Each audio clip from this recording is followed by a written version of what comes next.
အသက်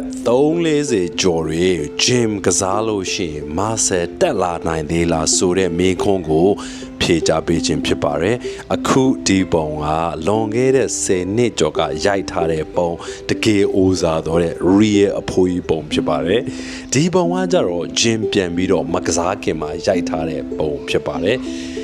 ဒီပုံကကြတော့ဒီမနက်ပဲဂျင်မှာရိုက်ထားတဲ့ပုံအခုလက်ရှိခန္ဓာကိုယ်ဖြစ်ပါတယ်ကဲမာဆယ်ဘလောက်ရပြီးတော့ပြောင်းလဲသွားလေဆိုတာမျက်မြင်ကိုယ်တွေ့ဖြစ်ပါလိမ့်မယ်ဒါကြောင့်မို့ကျွန်တော်အဖြေကနေထိုင်စားတောက်တဲ့ lifestyle အပေါ်မှာ80ရာခိုင်နှုန်းထိတော့မူတည်ပြီးတော့အသက်အရွယ်ပေါ်မှာ30ရာခိုင်နှုန်းထိမူတည်တယ်လို့ဖြေကြားပေးခြင်းပါတယ်။ဒါကြောင့်မို့စ조사မယ်ဆိုလို့ရှိရင်6လသို့မဟုတ်တစ်နှစ်အတွင်းမှာ